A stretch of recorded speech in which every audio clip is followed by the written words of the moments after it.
Well, hey there, it's Elka. And Jen, and welcome to another episode of the Creative and Ambitious Entrepreneur Podcast. And today we're talking about Zazzle success strategy number 2, which is create. Yes, create. It is what it is, in that we have to create products, even if there's digital, on the Zazzle marketplace, so that Zazzle customers can come and see what we have to offer, and then people can purchase them, obviously. And we consider these products to be our workers, right? We're running a business. We've got the Zazzle platform as our way of selling, but we're sending these products, our workers, out into the Zazzle marketplace and out into the internet space to do our work for us. So when we create these products, we're not just like putting our designs up and hoping that, we will be validated as artists because we're going to make money selling what we think is beautiful artwork or photography or graphic designs. What we have to consider is that this is a money generating cash flow opportunity for us as designers by creating products and thus getting paid royalties or referrals when people buy. And so that's the business model. And so these workers need to be armed with the best possibility of being sellers. So if you were hiring someone and you would give that employee some training, you would talk to them about corporate culture, and you would give them the rules as to what they need to do to sell and all that. And we are doing the same thing by every single time that we post a product for sale on the Zazzle marketplace. We're literally doing the same thing. We're launching an employee to work for us. And believe it or not, some of our employees, like, this is the thing that people forget. As Zazzle designers, we forget that actual single products can make us a lot of money. Yeah. What's your top seller that you've made from one product? Not even one design, just one product. Yeah, one product. So I've sold over $100,000 worth of that product, and I've made Snap. and I've made like take home royalty over $10,000 on one product. Yeah. Nice. Nice. My record holder is a $20,000 product.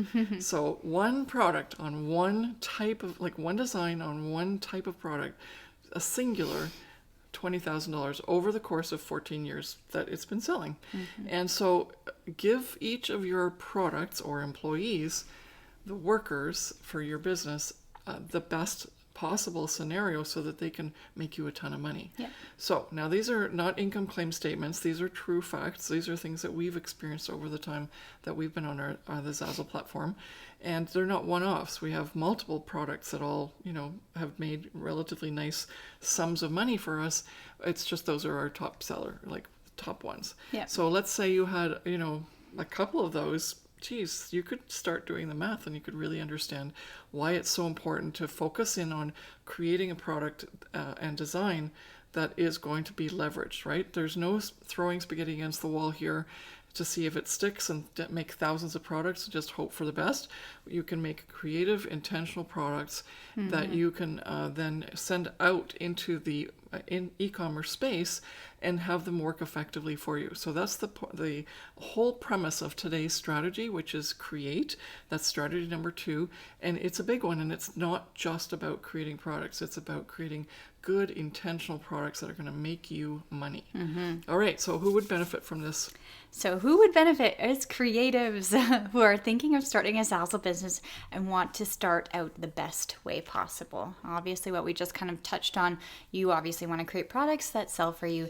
And if you're creating products and working really, really hard to pump out thousands and thousands of products, but they're not intentional, you're actually working harder than you should be, and you're not actually working smarter. You're working for nothing, basically, if you're not making any money. And so at one point it does get frustrating if you've been working really, really hard, quote unquote, on Zazzle, because if you're spending a lot of hours making all these products, you're expecting to see sales. But honestly, if you're not creating the product properly and doing a good design and giving the customer what they want and serving them properly, then you're not going to benefit from that. Exactly. And then also, if you're new, yeah. That's what we've covered for new. So you already know what to do and don't waste your time. But what about if you're a Zazzle designer? Yeah, so if you're a Zazzle designer and you're not making at least $5,000 a month, so 5K months or $60,000 a year, which it is possible. A lot of our students are doing that, and we ourselves have done that, and potentially you could possibly be doing that too. But no income claim statements, just so that everyone is happy, because we don't want to make any false claims. No income claim statements. We cannot tell you that you're going to make money online with Zazzle, but it is possible. And so if you're a Zazzle designer and you've been struggling and you're not making those $5,000 a month, this is definitely for you, because it's part of part of our 5 strategies, which are all cohesive and they all go together, and you need to implement into your Zazzle business so that you can earn the money and work smarter and not harder. Yeah, and that's the only way that we can make money, is to get those products to sell for us. Yeah. So if you're not making that money, then you're missing out on the one thing that's actually going to generate the cash flow for you. And that's that's a no-brainer, right? But we as artists, we put a lot of clout behind it, and we go like, oh well, but my artwork's so nice, or I love it, or my friends love it, and so we have to let go of our artist ego a little bit and allow ourselves to see that we are here to serve the Zazzle customer. And if they would like some of our unique original artwork or photography, then that's awesome. Yeah. But that also means that you have the ability to sit there and say, okay, but this is also selling on the Zazzle marketplace. Maybe I want to tap into that. Or the way I'm presenting my artwork right now, even though my artwork's great, it's not being showcased properly, so no wonder they wouldn't buy it. They would buy it if it was showcased properly. So I want you to hear that loud and clear before you move on, because if you can't get someone to buy a Zazzle product that you've posted on your store in the Zazzle marketplace, then you're not making money. Yeah. As simple as that. You can do all the promotion you want. You can do everything else. You can be busy branding your store and all that things, but it will not work, because you're not going to be making that money, because your Zazzle products are not something people want to buy. Yeah. So let's focus on that for this particular podcast. All right. So we've got that was the first point. What's who would benefit? Obviously, we all would, because we want to make sales, whether you're new or struggling on Zazzle. And even when you're not struggling on Zazzle, you always, always, always keep the customer in mind. If you want to expand and scale your Zazzle business and create more wealth for you within the corporation that you're creating, yes, you are creating a corporation. It's a full-on fledged business, and we want you to remember that, and that these workers are working for you. And if you had a worker who was standing by the water cooler all the time, or sitting at his desk watching videos, you'd fire that employee, right? So. But you're now not, in that case, the employee was responsible for doing the work. You were training him, but if he trained him properly, or her, then it would be up to them to perform.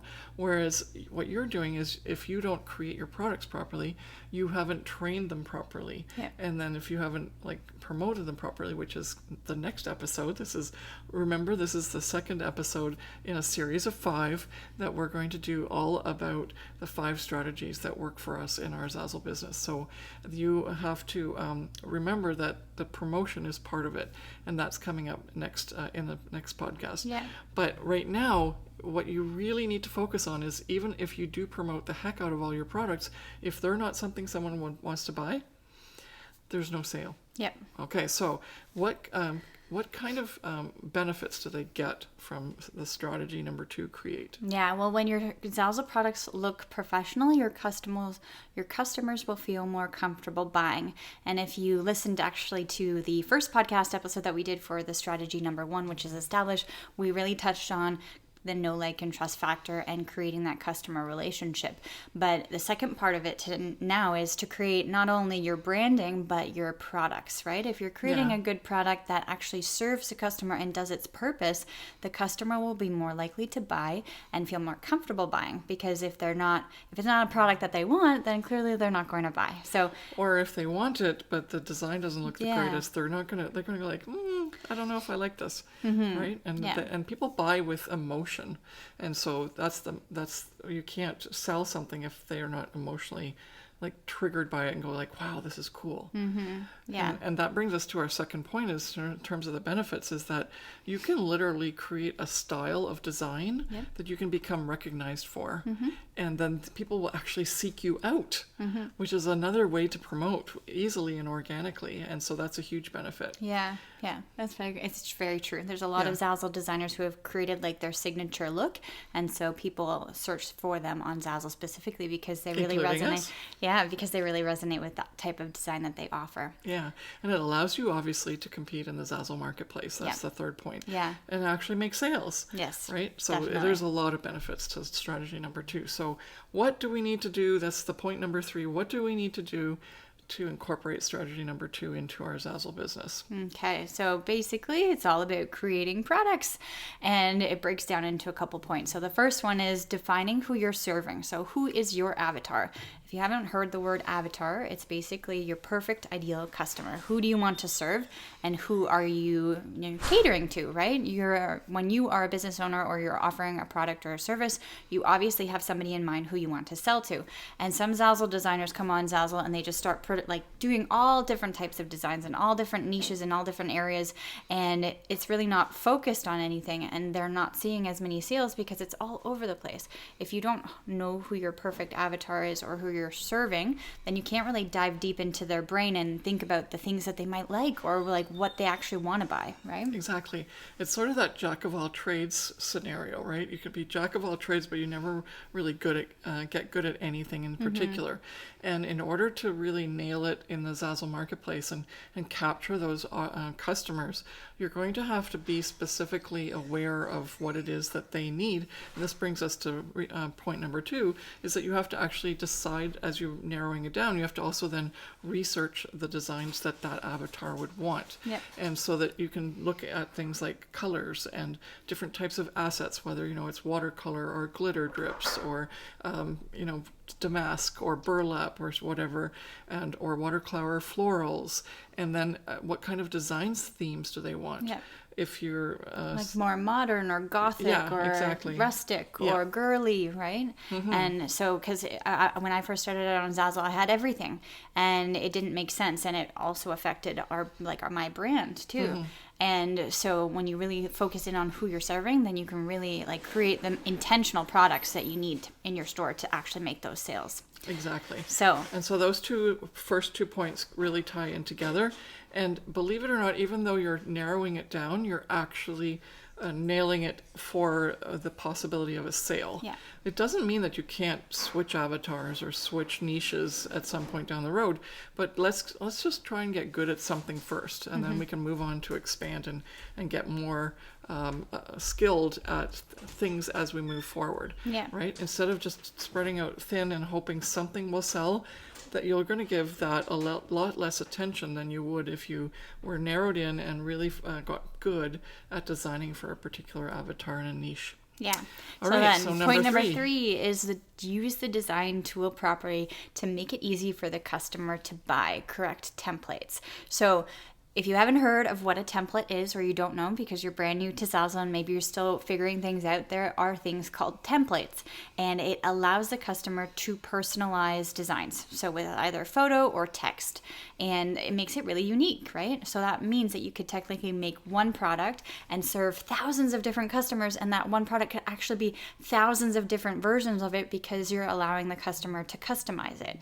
But if you don't use the design tool properly and set up your product properly, technically, then with the templates, then your customer probably won't be able to buy because it doesn't work properly, or maybe you don't even allow them to customize, and then the customer will shy away as well.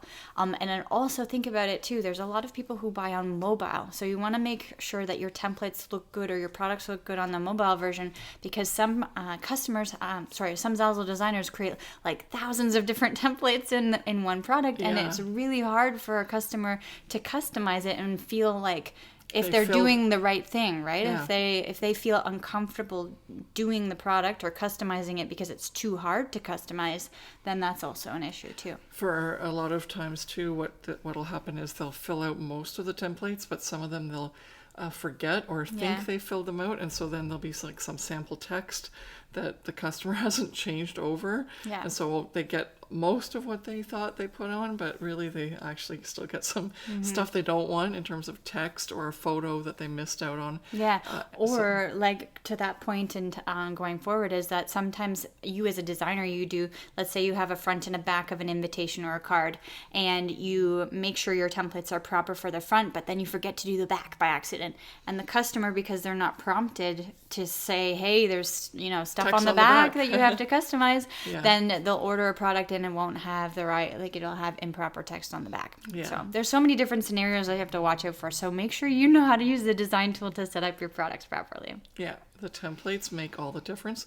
And Zazzle's known for its customization. So the amount of template products that we sell on a regular basis is definitely like the largest component of what we sell. Yeah. And so it's super important that you do the same, that you create templates that work for the customer, Yeah. even when they buy on mobile. Yeah. Okay, So what's the next point? The next point is decide if you're going to use graphics that you purchase or use your own, like make your own artwork. Yeah, you can see that on Zazzle there's a multitude of different things that you can buy, and that, you know, like, oh, we can ask ourselves, did that person, that artist who's posting those products in their store, did they paint it themselves or took that photo or did that Photoshop technique so that it, you know, becomes the glitter drips or whatever. And so it's up to you to decide. Sometimes for some of our like even us, we purchase certain graphics so that it makes our life easier. And we can also target certain customers that are within our niche that are demanding those types of graphics. Yeah. And so it's a lot easier for us to purchase them rather than make them. However, there's some you know, good and bad points about doing that. If you decide to purchase, you have to remember that anyone else can purchase the same graphics and make a similar design, and so you have that competition. Whereas if you make your own, then they're very unique and different, Yeah. and so then you don't have that issue. But if you haven't nailed your own version of that graphic or that people are looking for, then they may actually choose the purchased one instead. So be careful and think it through. And as I said, pros and cons to both sides, but make sure that you consider delivering on the things that people do want. Yep. We, for example, at the time of recording this podcast, there is a really big trend of glitter drips on Zazzle. And, you know, I still haven't bought that graphic. I bought the glitter, but I didn't buy the drips. Did you buy the drips? No, well, I think I made my own. Yes, I made my own. You made your own? Yeah. Okay, so, and so there's a current trend which you may or may not, as a business owner, decide to tap into. And that really depends on your overall business decisions.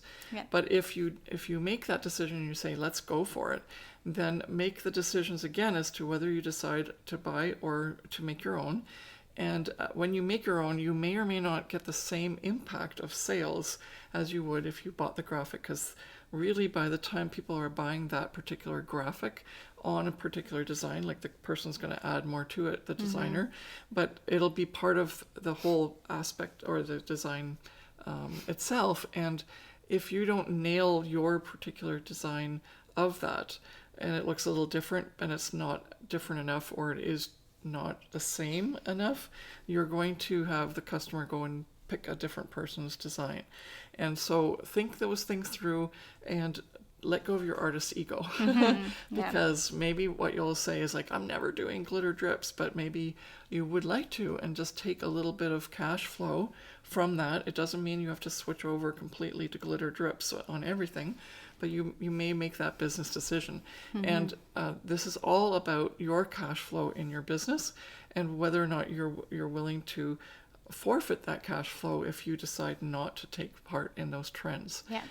So that's a good little high-end business coaching. Yeah. All right, what's number 5? So use your art photos, surface patterns effectively to suit the product you're adding to them. So basically what Elka just mentioned, but if you're using your own artwork and kind of touching on that artist's ego, right? And making sure that you're actually serving the customer with the actual graphic or design that you're choosing, not that you're just kind of slapping things up and hoping that it'll sell.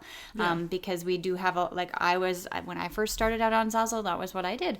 I took a lot of my photographs of nature and landscapes and stuff, and I just kind of put them up on mugs or pillows, and like thought that it was really cool because I liked them, but it doesn't actually mean that my potential customer will like them. So you definitely have to make sure that the product that you're creating actually serves a purpose and it makes sense. And also, like the first series of the 5 here, we talked about establish and number 1, and we talked about skill sets. And here it comes in again that the skill set here is to learn how to leverage your artwork properly and your photography. So let's say you have a vertical product like a cell phone case, and you have a horizontal photo, and when you put it on that photo on the vertical cell phone case, the whole scene like doesn't even look the same or isn't as effective, then you shouldn't expect that cell phone case to sell because it's not really showcasing the photograph the way it's supposed to. And so this is really important for you to understand that you need to leverage your designs based on the surface that you're allowed to print on for the product and also the use. Well, right? I was just going to say the next point is actually making sure that your assets look good on the products that make them look good, right? Or that people would buy on, right? Yeah, exactly. Yeah, and that they do serve a purpose. Yeah. Right? If you just put something on like a t-shirt, the worst case scenario was always that people just put like a big square or rectangular image of a photograph or a piece of artwork on a t-shirt. And it's like, okay, I'm going to walk around with this big rectangular whatever on my t-shirt. No one's going to do that. And so it didn't look good. It didn't serve a purpose. If you would have put it in a frame and you put like a little bar below and you put the name of the artist or the name of the painting or a motivational saying, now we're getting somewhere. Yeah. But if it just slapped on, as we call it, then as much as people would love that artwork, they would still go like, I'm not going to wear that. Yeah. Right? And so be careful about how people would perceive what you're putting up. And obviously, if you wouldn't buy it, then they might not buy it either. Yeah. So the last point is become good at titles and tags so that you can promote effectively. So titles and tags are a big thing. We talked a lot about it also in the first episode when we talked about strategy number 1, establish. But we always tell our students that you need to have good titles and tags, because not only is it helping you in the Zazzle marketplace be found, but it's helping you externally on like Google searches and definitely with social media promotion, like when you pin to Pinterest. And so it does come with a little bit of research, and not every title and tag are going to be the same. And we can't give you, as I said in the first episode, the secret sauce, because it's more of a process and a learning thing within each product based on the product type, like the actual physical product type, and also the design that you're creating, right?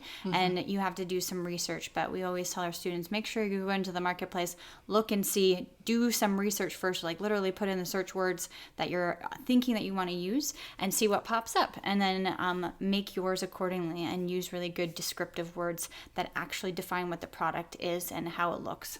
Yeah. And the reason that we're talking about titles and tags here, even though that's promotion, which would be strategy number 3, is this is part of the creative process, right? When you put the design up, then you have to post it for sale. And during that creative process of posting it for sale, Zazzle asks you for the title and the description and the titles and tags. And so it's part of that creative process, and you can't just skip that part. No, yeah. It's so important, because maybe you think that based on your design alone, it should be selling. Yeah. But if no one can find it because you haven't titled it properly or added the right tags, then unfortunately it's just going to sit in a void in the internet space. Well, if you watched one of our podcast episodes actually with Audrey Jean, where we talked about artists and selling on Zazzle, she's a beautiful watercolor artist or like mixed media artist, and she posted all of her images and like photographs of her artwork on Zazzle products. And she actually, did all the research in terms of doing the right product type, making sure the artwork looked good, all of the first points that we spoke about in this podcast episode. But she did not have really good titles and tags. She actually had very poor titles and tags, and she didn't sell well. She had a lot of problems trying to get her things found, and she was like beating herself up because she said, well, my artwork's amazing. She actually works in and licenses her artwork to big corporations and companies. And so when she found out that on Zazzle her stuff wasn't selling, she just didn't understand that titles and tags are extremely important. So you can have a beautiful design, but if no one can find it, then it will never sell. So we'll link to that a podcast in the show notes as well. Yeah. And then that way you can listen to her story. Mm-hmm. She's a wonderful artist and wonderful lady, and she's making it work by being on the Zazzle platform and selling. Well, and she's also making it work now because she's in our Profit by Design Academy coaching program. Yeah. Yeah, that's right. Yes. So, but that's it. So let's review. So the benefits are for anyone who's starting out, as well as people who are struggling to make the money they want on the Zazzle platform. Obviously, creating the products is going to make you the sales, because the products are the things, the selling of the products is the only way you're going to make the money. Yeah. And then the strategy as to why it's, what are the benefits? What we found is that as much as we are obviously benefiting from selling, but there were side benefits of us even becoming recognized for the type of designs that we do, and that we become very competitive in the marketplace, which is something that everyone struggles with, right? And then in terms of what you need to do in order to incorporate strategy number 2, which is create, you're going to have to define who you're serving, which is your avatar. You're going to have to do research on the designing aspects of your designs that are popular for that avatar, so they'll buy. Then you're going to have to use the design tool properly to set up the templates properly so they can customize it. And even if you don't have a customizable product, make sure that your templates or all your designs are properly set out so that there's no like misprinting or whatever, because those are actually probably your problems that you've created, and you don't want that. You don't want to create more problems for the customer than you need to, right? And then you have to decide if you're going to buy graphics or make your own. You're going to have to decide how you're going to use your art, photography, and surface patterns effectively so that they will sell, because your arts and photography and graphic designs are great. You just need to find the right avatar and position them properly in the marketplace. And use the right products, which is the second last point. And then also obviously become good at titles and tags, because we want you to sell the designs that you're creating and have them be found by your customers. So, and that wraps up the second session of the series of 5, talking all about the 5 strategies that we use to create our business on Zazzle, and have at this point made a total of $15 million and counting in sales on the Zazzle platform. So hopefully this has been helpful for you. If you want to know how to implement all these, check out the Profit by Design Academy coaching program, and we'll see you on the inside. Yeah. Have a great day, and we'll see you in the next episode. Bye. Bye. Okay. Good.